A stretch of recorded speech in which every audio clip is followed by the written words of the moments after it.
bjóðum mér að taka þátt í þessu fyrirlestaröð og og ég var nú með fyrirlestur á Hugvísindaþingi á föstudaginn sem er svona tengist þessu aðeins en hérna fæ ég aðeins að tala tölvöld lengur sem að hendar mér mjög vel því að ég er mjög langorður og ég hefði þurft lengri tíma á föstudaginn en þetta er svona aðeins meira bara inn í tilraunina. Fornleifafræðingar rannsaka náttúrulega mat og mataræði með mjög margvíslegum hætti. Matur og mataræði er mjög víða í fornleifafræðinni og meðal annars nálgust við efnið með því að rannsaka lífrænar agnir sem að finnast þá í eða undir yfirborði íláta eða í jarðvegssýnum því tengdu. Ég ætla nú að fókusera hérna á lípíða og hef ég ákveðið að eyða allan einhverjum árum í að rannsaka þá og svona að gildi lípíða greininga og rannsókna fyrir íslenska fornleifafræði. Við skulum sjá bara, fer þetta ekki niður? Þetta væntir. Eru örvarnar. Alltaf smá svona tæknilegir eitthvað. Það gerist bara mjög lítið, What? Það eru rosalega margar glærur hérna, Við að sjá þetta. Annars gæti ég talað um þetta alltaf bara þessar myndi, en það væri, er það áfram? Já, þú veist, þessir... Já, ég ítti niður. Já. Ok, aðeins smá svona fórsaga. Hvað eru lípíðar? Lípíðar eru mjög fjölbreyttur hópur sameinda sem að gegna mismunandi hlutverki í náttúrunni og stór hluti af lípíðum eru fitusýrur en ekki allar fitusýrur eru lípíðar. Það eru meira þarna undir eins og sterólar og kólesteról og vax og kvoður og ýmislegt sem eru ekki fitusýrur. Þau eins og segi þjóna margs konar hlutverki eftir því að vera byggingarefni í frumum til svona aðalefna í mörgum vítamínum til dæmis. Það er mjög mikilvægt að átta sig á því að það eru svona þessar greiningar eins og margar aðrar þeir hafa ákveðina styrkleika og svo veikleika eða annmarka, getum við sagt. Það er ekki hægt að raun og veru fá allt út úr þessu og ég ætla nú að ég mun tala oft um það þegar ég fer yfir niðurstöður þessa tilrauna. Hvað er hægt að segja og hvað er aðeins erfiðara að segja. En þetta ball, það byrjaði allt saman með því að ég hitti einstakling sem er í næringarfræðinni, hann vann á Matís þenn tíma og eins og sem alveg ágætis kunningjar og hann var með þetta, hvað vita fornleifafræðingar mat í gamla daga og ég reyndar að segja ýmislegt, menn við vitum, það er ýmislegt sem að íslensk fornleifafræði hefur pródúserað mataræði og hann var svona, hvað get ég fundið eitthvað bara þú veist, hard data um þetta, hvaða analýsur eru gerðar, hann náttúrulega sem efnafræðingur, hann vil bara sjá gröf og tölur og þá var svona færra svör, getur við sagt hjá mér, þannig að við herðum. Þannig að hann benti mér á þetta að væri nú kannski áhugavert að reyna greiningar á einhverjum matarflokkum, hvort það væri prótein eða kolvetni eða eitthvað svoleiðis eða þá lípíðum. Og við byrjum á því að byggum til nýsköpunarsjóðsverkefni 2014, fengum nema úr efnafræðinni til þess að taka sýni úr nokkrum leirkerfibrotum frá Skriðuklaustri og Kirkjubæjarklaustri. Niðurstöðurnar voru mjög bara áhugaverðar og en þetta var svona fyrst og fremst svona aðferðafræðilegs eðlis og þjálfa hana og okkur til þess að skilja þetta allt saman. Það voru öll sýnin gáfu mjög jákvæða svör þá. Og en sem sagt mjög fljótlega eftir þessa niðurstöður þá hún alltaf skilaði bara sinni skýrslu og svona og við pældum í hvað við gætum gert úr þessu öllu saman og ákveðum að hér er efni í einhverja grein. Þannig að við byrjum að skrifa grein 2015 og þetta gerist í svona ákveðum kippum, getur við sagt. En svo í millitíðinni þá gerist ekkert og svo svona kringum 2020 þá svona herðum við núna, þú veist, ætlum við að gera þetta eða ætlum við ekki að gera þetta. Fengum sem sagt nokkra til að lesa yfir það sem við vorum með komin og Joe á safninu kom inn í sem sagt höfundateymið og við unnum mikið í greinin, hún var loksins birt 2021 og sem sagt við fengum mjög miklar eða sem sagt þetta svona reviewferli, við fengum miklar athugasemdir við margt sem við gerðum sem var mjög gott og mjög þarft eins og bara hvernig er varðveislan í ólíkum efnum sem sagt hvernig er hægt að mæla varðveisluna hvernig hvað með alls konar mengun og við bara herðu nú er bara enough is enough núna bara reynum við að búa til tilraun og svara það var sérstaklega einn reviewer sem var mjög halður sem að við svo sem höfum ágæta myndum hver gæti hugsanlega verið, það er allt í lagi það er bara flott og bara búið til tilraun og reyna að svara þessu bara að þú veist, hver er mengunin hver er varðveislan ólíkum efnum og byrjum svona bara að velta þessu fyrir okkur hvaða mat og ýmislegt við ætlum að setja í það er sem að reyna að koma að pína áfram í þessu en sem sagt svo er það eins og með allar rannsóknir og svona, það eru náttúrulega það er einhver rammi utan það allar saman og það er tími og peningar sem er svona nummer 1, 2 og 3 og við erum verið þessi pæling með mengun eða hvort að þú veist lífhæðin hafi komið úr jarðveginum, ekki beint úr ílátunum eða semst, mengun við meðhöndlun á leirkerunum, á vettvangi eða í geymslu eða eitthvað svoleiðis. Við náðum ekki að hafa það með. Þannig við ákveðum bara að við ætlum að fókusera bara á varðveisluna í lífhæðum, semst, í ólíkum efni við. Og settum þessa tilraun í gang og raun og veru aðeins þarna undan þá sem sagt ég var búinn að gera pínu plan, mér langar til að gera þessa tilraun svo langar mér til að taka þá fleiri sýnir raun og veru sem er svo byggt á niðurstöðum úr þessa tilraun og skrifa eitthvað og sem sagt yfirmannum minn safninu bara ertu ekki bara komin halva leið í doktorsnám Ármann með svolítið vill ekki bara sækja og gera þetta almennilega sem að var svo úr og ég er byrjaður í doktorsnámi og þetta er hluti af því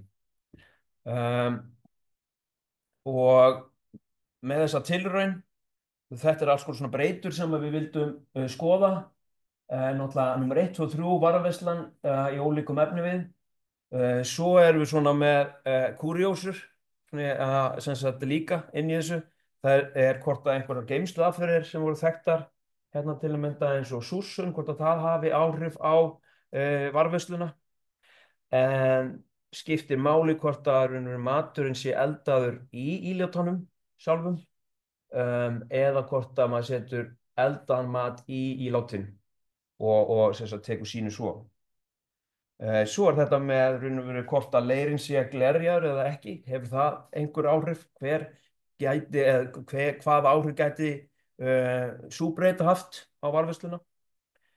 Svo er svona, sem sagt, þetta var nú eiginlega bara fyrir við minn efnafræðinginn, í næringafræðin, hann bara, þú verður að pröfa hvort það sé hægt að greina bjór eða vín með þessu, af því að það gefur rosalega lítið svona lípiðasignature, þannig að hafa bara, ef það er hægt þá væri það rosalega flott að geta sýnt fram á það, þannig að þannig ég bjóð til nokkur sýni með smá sprútti, en svo þegar maður var að hanna tilraunina og það tekur þetta mjög langan tíma í raun og veru að þetta er alveg klassískt sko, í tilraunar fornleifafræðinni það er togstreitan á milli sko, hvað er ekta eða upprunaleika og svo hvað ætlar að fá fram með tilrauninni sem sagt, náttúrulega ílátin sem voru búin til, þau eru ekki gömul, þau eru náttúrulega, maður býr þetta til.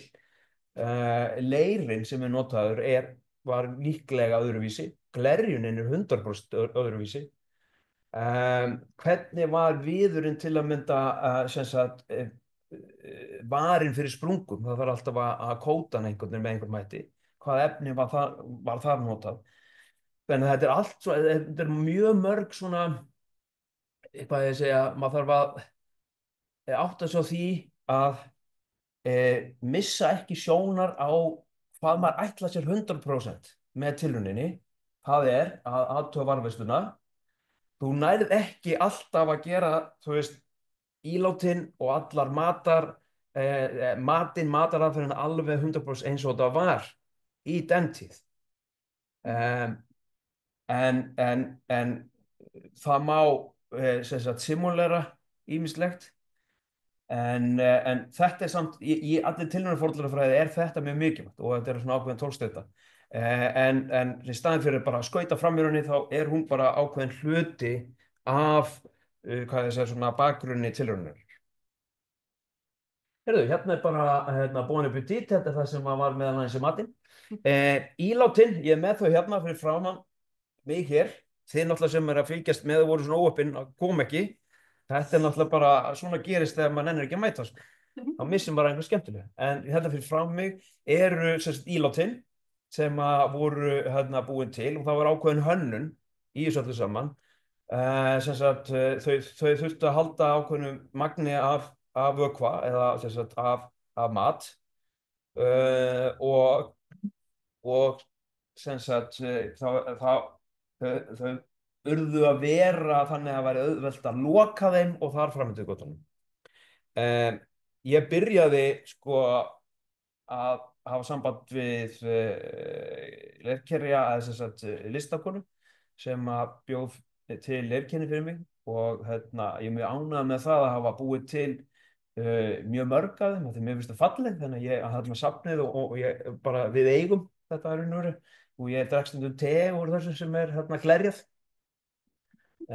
og sem er bara gaman.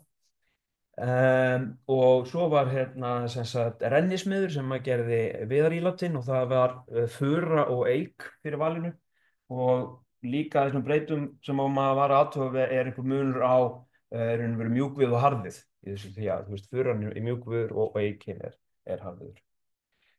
Sko klébergi var maður svona bara það er kannski ekki mikið möguleiki á það sýni nokkuð en við þurfum bara að hætta að giska og vita hlutina og bara tjekka á þeim og flesta svona mataransóknir sem við gerðar á klébergi eins og Skandinavíu það er skrapað yfirborðið, það er ekki verið að bora mikið kem betur en þá eftir. Matseðlinn, þarna voru bara að reyna að velja, það var hægt að velja úr mörgu, vitanlega. En við varum bara að velja eitthvað sem við vissum að myndi gefa og var fituríkt, bara fituríkt kjöt, fituríkur fiskur, kornmeti er svona, gæti alveg verið á svona, kannski gráu svæði, en það er ákveðin lípíða svona signature af korni sem við kem betur inn á aðeins og eftir sem við vildum eða sem við vildum testa í þessu. Svona þetta mjólkurafurðir, mjög margar fitusýrur sem tengjast mjólk og þarna var náttúrulega rjómi og svona ýmislegt gúmmilega sem það var unni með. Svo var aðtöfu með eldunina á þessu. Þá þurfti ég að pröfa eins og hvað var hægt að elda þetta kléberg mikið. Þá bara pröfaði mig áfram með að setja þetta inn í ofnin og bara hækka bara verulega til að aðtöfu hvað myndirinn er að halda og leiri líka og auðvitað náttúrulega, þú veist, kom það í ljós að þetta heldur sér bara í mjög miklum hita en bara til að vera viss.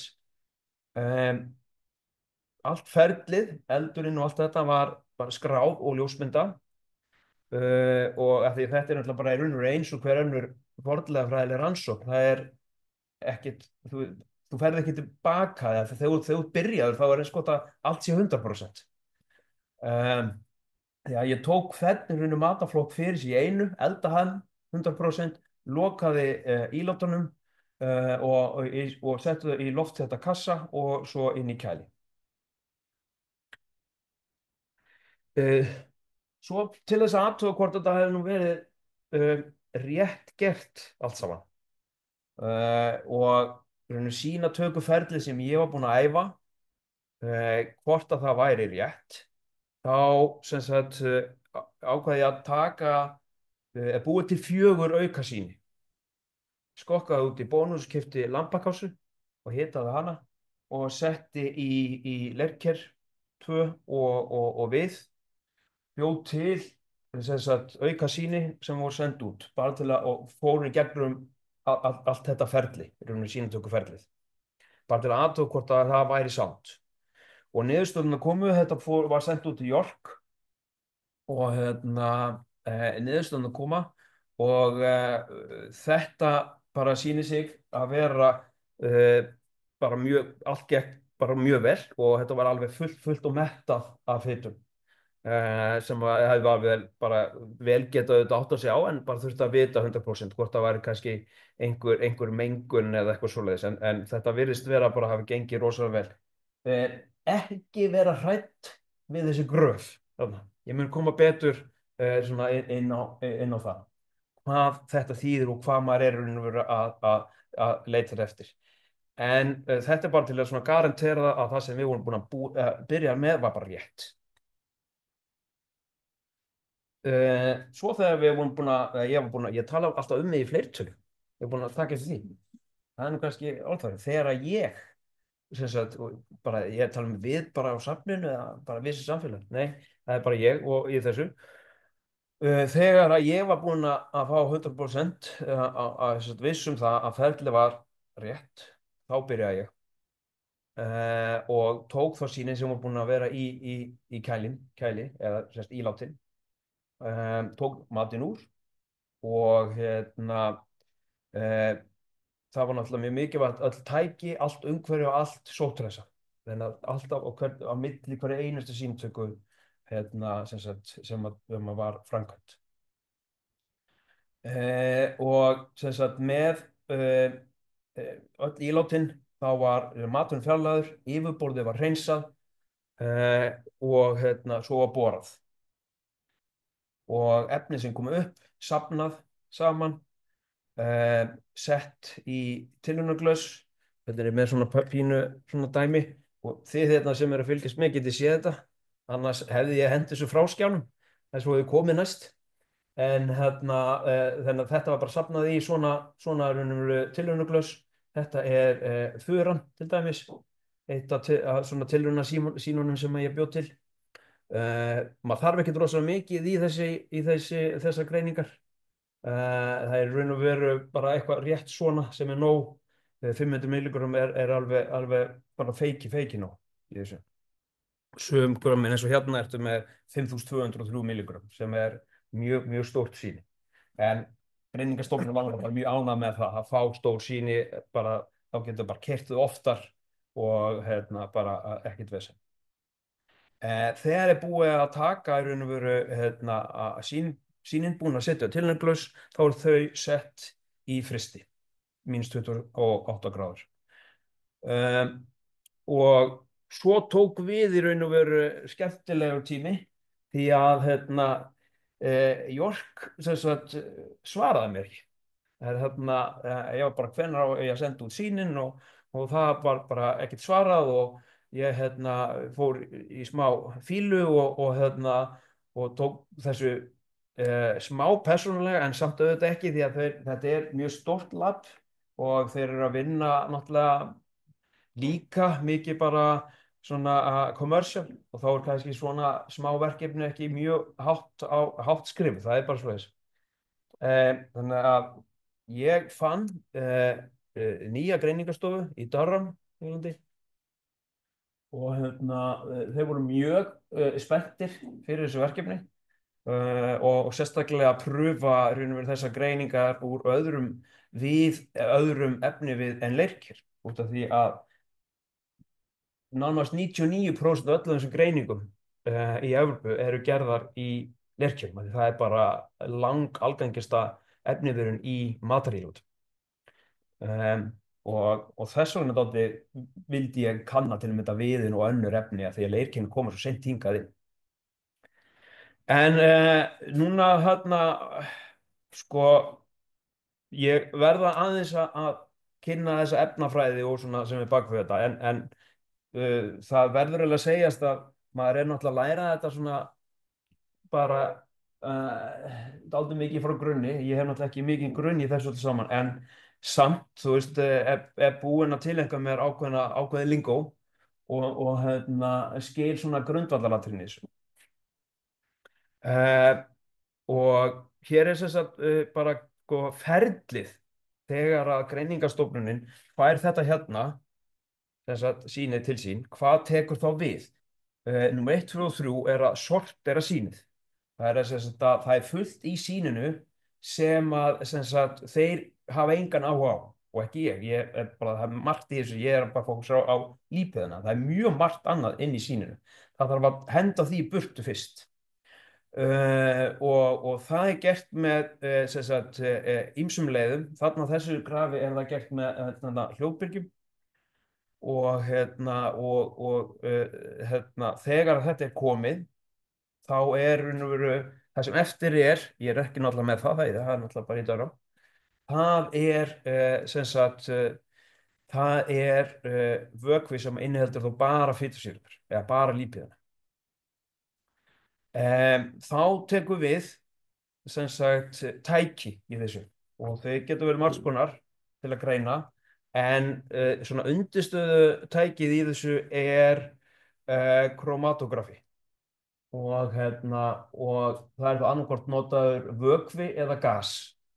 Ef þetta er gas þá er þetta gaskromatografí og eða GC og munum þá nota, það er svona það er mjög algengt tæki í þessu, en það er aðrar útgáfur líka. Hvað gerir þessi GC? Það sem hann gerir er að hann aðskilur mólekúlin í sýninu. Því að jafnvel þegar þetta er búið að bara fitus eða lípíðarnir eftir, þá eru þá þarf að brjóta þá niður til þess að þeir geta flogið í gegnum tækið. Tækið er búið til þannig að það er svona sílindarar í því og efnin eiga að fljúga í gegn og fitusýrurnar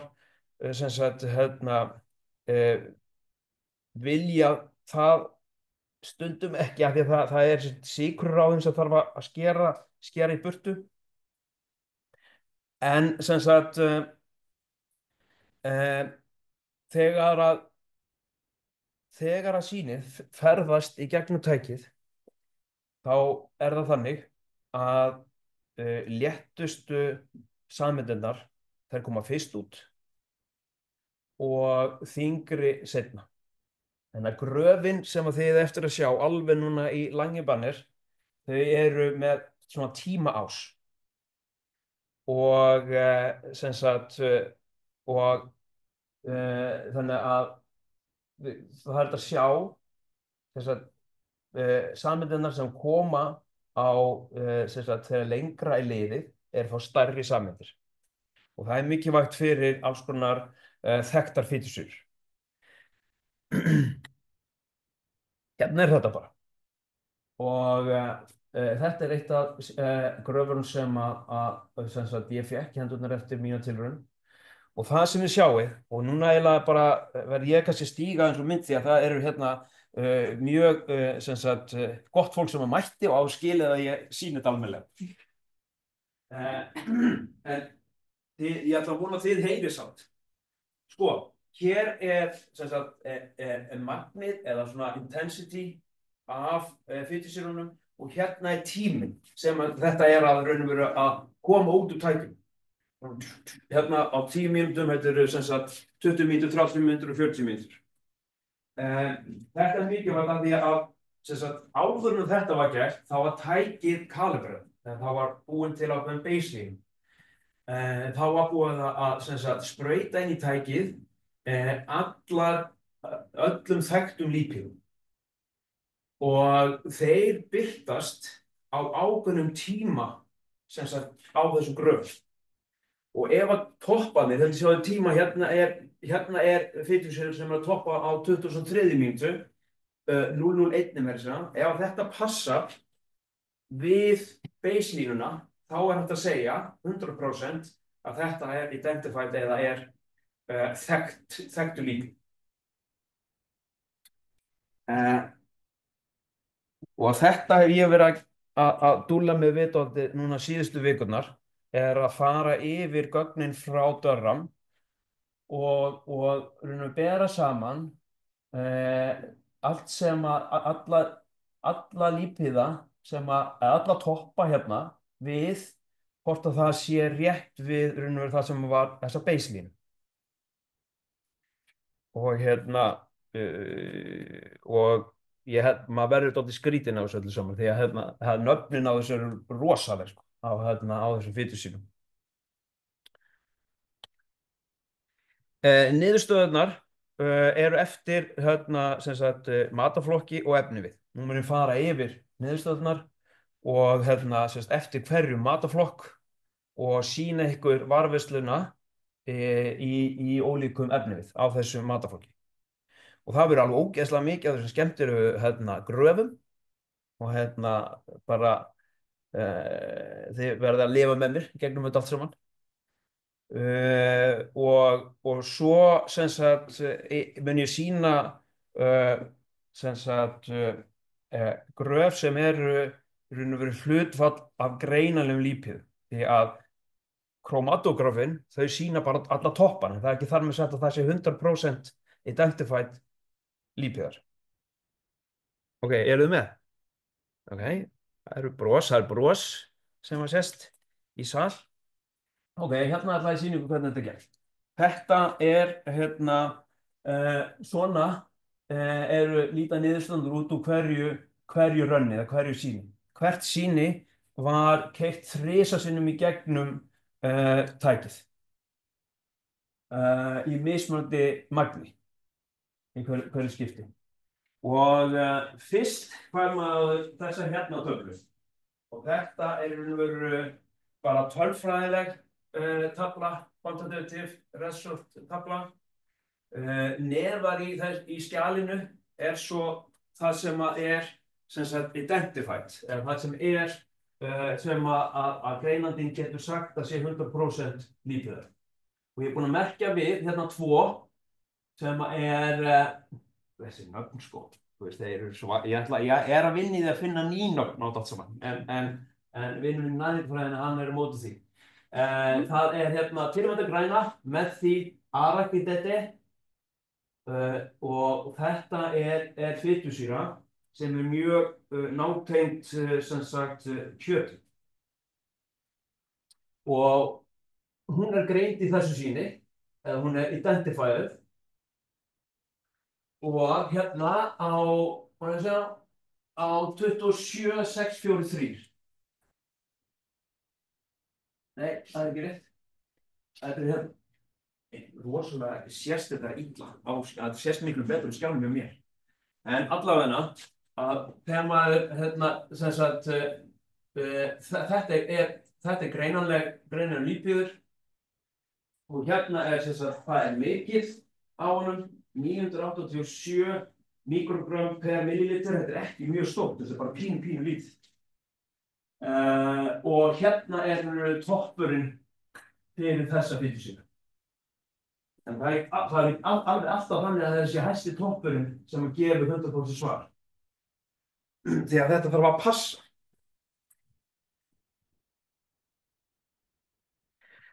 Svo þess að tek ég þessa tölur og má ég sjá, við erum aftur tilbaka.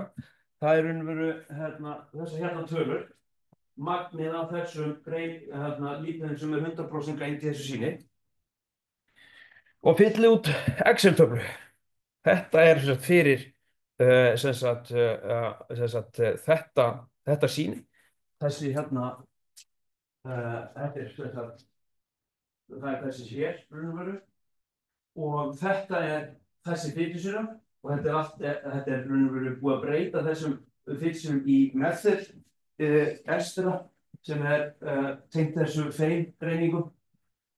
Og hérna er þessi aðraketaði. Þetta er raun og veru, það er mikið af ákveðnum lípíðum, 100%. Og þá get ég raun og veru sagt, ef við getum borið þetta saman við raun og veru önnur efni, sagt að þú veist, kjötið varðveitist vel eða miður vel eða hvernig sem það er. Þannig að ég er með þá allavega hvað sem sagt heildar töluna. Og þá förum við í þetta. Drykkirnir, það var bjór og rauðvín sett í svona steinlir. Við sjáum þetta heima. Og svo er tekið sem sagt sýni úr þessu, bara eins og með hinna mataflokkana. Og það er sem sagt það er ekkert svakalega mikið að gerast þetta í raun og veru, það er ekkert mjög háir toppar, en það er þarna í sem sagt það er efri grafið er bjór og hitt er rauðvín. Það er dulítill toppur þarna í bjórnum sem er að gerast þarna kringum 35 mínútur eitthvað svoleiðis, og það er 100% tengt ákveðnum fittsýru sem heitir nervonic acid, sem er með mjög sterka svona plöntu og jurtatengingu. Þannig að það er aldrei skemmtilegt að finna það út úr bjórnum, því að vinur minn úr efnafræðingurum var ekkert endilega viss að það væri hægt að nota þessar lípíðugreiningar til þess að greina bjór eða bara alkohól yfir höfuð. En það er náttúrulega má segja að þú ert ekki að greina kannski alkohólið, þú ert að greina þetta sem er þessi hliðarafurð af gerjuninni. Og bjórinn náttúrulega búið til kornin. Þannig að hérna er raun og veru sem sagt þá þessir greinanlegu 100% lípíðar, og það er þessi methylnermalato 2 sem er þessi nervonic acid. Og svo er þessi hérna fyrir neðan sem er dálítið áhugaverð, og sem sagt hún er sem sagt mettuð fitusýra, þessi hexonic acid, og og hún er til staðar í vínberum til dæmis, rík, þannig að áhugavert að sjá náttúrulega hann að koma þá sterkar þarna inn, eða tiltölulega sterkar inn í rauðvíninu. Förum aðeins hérna í kjötið. Það var sett, þetta er sem sagt rauðleir, og grafið þarna upp til vinstri er sem sagt glerjaður rauðleir og með matnum sett í ílátið. Þarna uppi hægra megin þá erum við með graf sem er sem sagt glerjaður rauðleir, nema að maturinn var eldaður í ílátinu. Og það er betri varðveisla, það er meira að gerast þar. Sem sagt þegar maturinn er hitaður í ílátinu. Og það þarf svo mikið koma mjög mikið óvart. Hiti hefur bara mjög góð áhrif og losar fitusýrur, og raun og veru eykur bara þetta sog niður í ílátinu. En þá er þetta alltaf skrítið, þegar maður heldur maður sé komin á eitthvað sport, þá fer þetta allt í fjandans, og það er sagan af þessum neðrigröfum, því að þar ertu með óglerjaðan rauðleir, fyrsta þá til vinstri, þá erum við með sem sagt óglerjaðan rauðleir, þar sem maturinn var settur í ílátið, eldaður og í ílátið, og hinum megin eldaður í ílátið, og þar hefur þetta minnkað töluvert. Ég bara veit ekki alveg af hverju. Það er mjög margt í þessu sem þarf að skoða betur, og þetta er eitt af því. En þetta er allavega það er eitthvað að gerast þarna sem er áhugavert. Mér finnst það allavega mjög áhugavert. Svo erum við og hérna er efri grafið er fura, og hitt er eikil. Það er eitt með sem sagt viðinn sem ég verði að segja ykkur frá, og því það kemur alltaf fram. Maður myndi halda bara að þú veist, það er rosalega hái toppar, það hlýtur að þýða mjög góða varðveislu og við ættum bara að taka síni úr við hér eftir. En uh, á þessum gröfum á eftir að mínusa sem sagt, kótið sem var sett í þetta og það var ólífólja. Og það er hæstu topparnir þarna er linoleum sem sagt, sýra sem er mjög, mjög há í ólífóli. Það er ofta að taka það og vinsa þetta aldrei úr. En það er ekki hægt að taka þetta 100%. En þó eru stærri sameindirnar að koma mjög sterkt fram í við. Það er bara fullt af toppum hérna alveg að tengjast nánast upp í 40 mínútur. Sem er mjög áhugavert. Og hérna er með kjötið og með þessar fæðutegundur allar, þá er maður náttúrulega með ákveðna svona, sérst ekki alveg örugglega einhver ákveðin fitusýra og þarna er þessi með því acid sem er með mjög sterka kjöttengingu og það hefði verið rosalega skrítið ef maður ekki séð það í þessum sýnum. Og hún kemur bara þarna fyrir. Þannig að það er bara gott og blessa og það er líka þessi linolenate sýra, hún kemur inn aftur sem gæti verið bara kótið sko. En við þurfum aftur að aðtóða það betur. Sko, þetta er dálítið erfitt mót fyrir Klébergið. Það á dálítið erfitt uppdráttur. Og þið sjáu það hér til að mynda. Hérna er rauðleirinn sem sagt vinstra megin og þetta er magnið af 100% identifæðum lípíðum. Ekki toppar sem eru að sýna eitthvað annað. Þetta er 100% identifæð lípíðar í rauðleir og svo í Kléberginu. Þetta er rosalega lítið. Þú veist, 6 mikrogram per millilitr. Þetta er bara, það má eiginlega bara, þetta gæti mjög líklega verið bara einhver mengun og það var hægt að segja að það er engin varðveisla af lípíðum í Klébergi út af þessu allavega. Sem er allavega þannig og eins og ég sagði föstudaginn og fólk man eftir sem var þá föstudaginn og ekki búið að gleyma, er að þá vitum við það allavega. Við þurfum ekki að vera að satsa mikið á sýnatöku úr Klébergi, allavega ekki að bora það. Það er mjög ólíklegt að gefa einhverja sterka svör. Fiskur og aftur hérna uppi vinstri er rauðleir, uppi hægri er fura, niðri vinstri eik og niðri hægri Kléberg.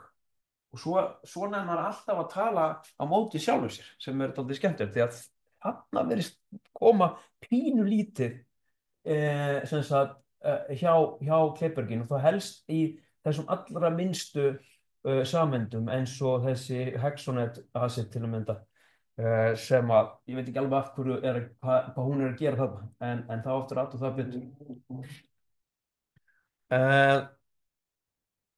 Sko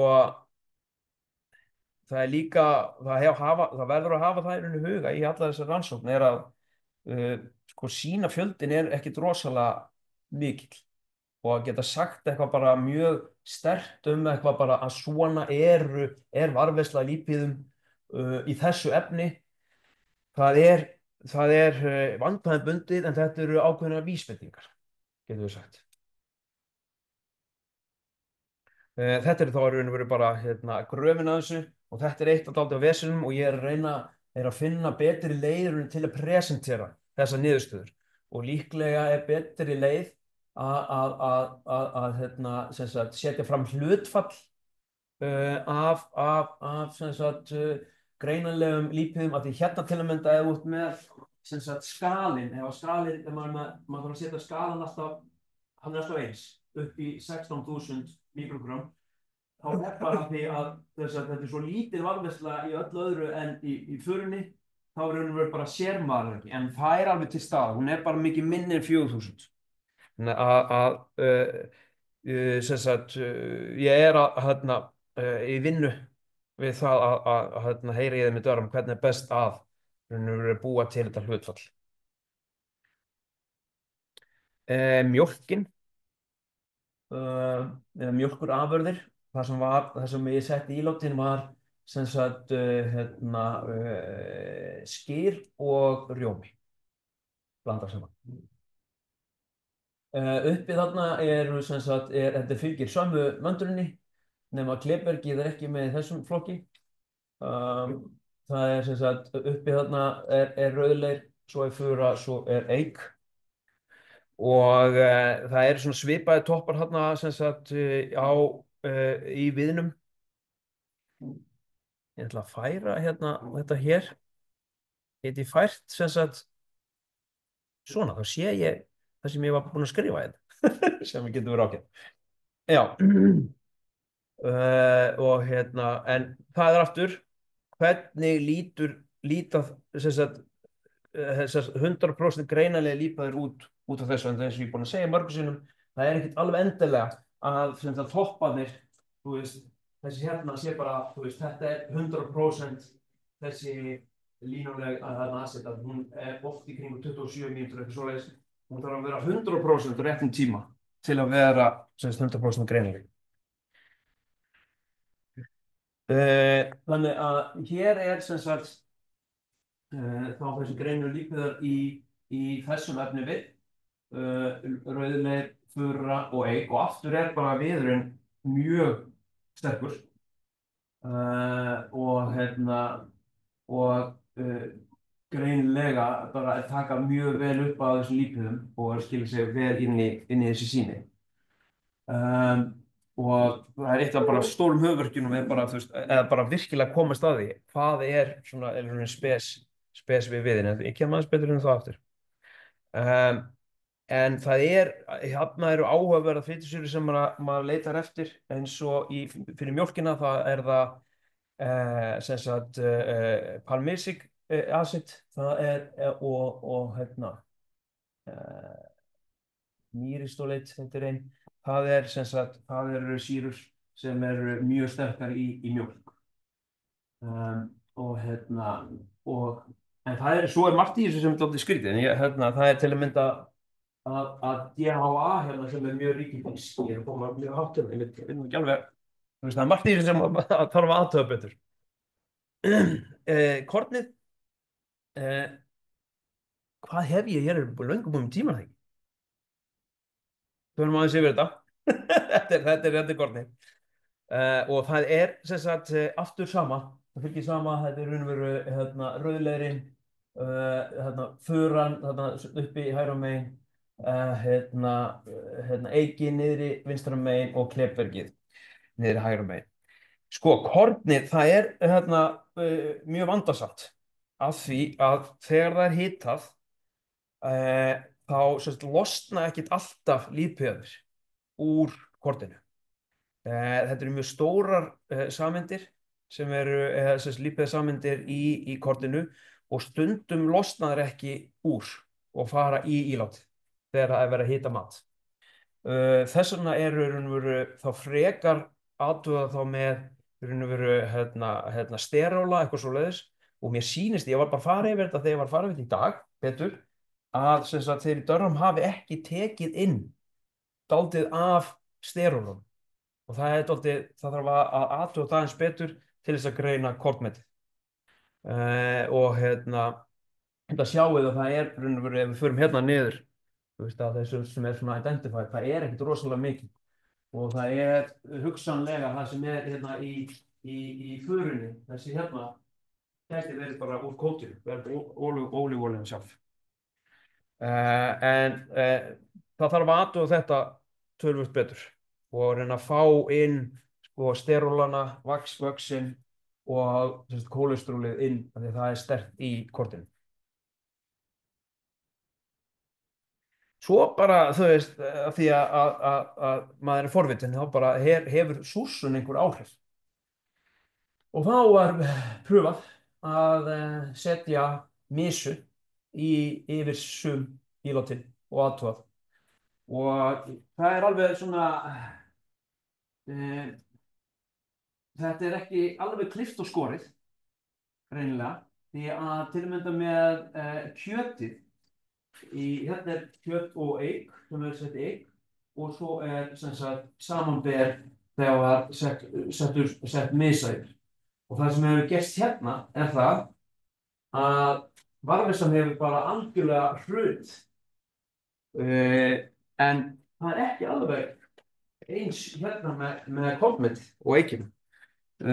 Og þetta er líka eitt af því sem þarf að skoða og komast að. En það gæti verið það sem er að gerast eitt með misuna þegar maður náttúrulega er að hella yfir, þegar maður er að breyta rosalega miklu í ílátinu. Það er náttúrulega fitur fljóta upp og ég náttúrulega boraði í botnin á ílátunum, en kannski hefur það eitthvað mikið að segja. Þannig þetta er eitthvað sem maður er gaman að athuga betur í raun og veru, gera meira af. Sko, hérna bara smá samantekt. Þú veist, það er bara auðvitað góð svörun í öllu þessu, nánast, nema kannski fyrir utan Glitbergið, sem maður hefði alveg geta átt að sjá. Ég menn, þetta er tilraun sem maður býr til sjálfur og matur, við þekkjum hann mat og það vitum hvernig sem sagt lípiðasignature er af þessum mat og hérna, þannig að þetta er bara góð, það er bara góð svörun. Mjög góð varðveisla í við en við höfum hægt að athuga það betur og taka í burtu olíuna.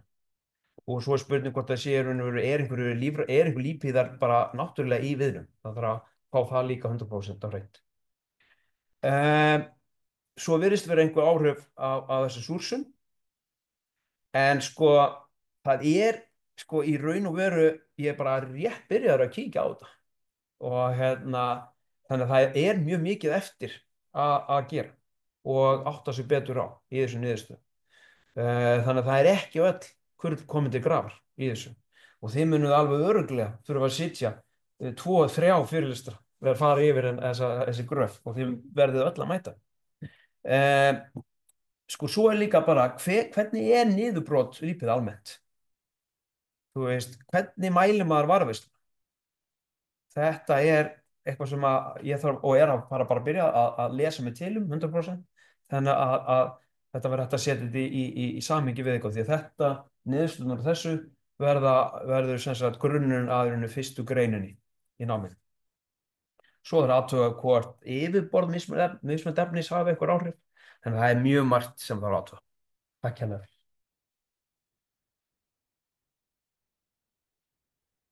Takk hérlega. Þá erum við opið fyrir spurningar.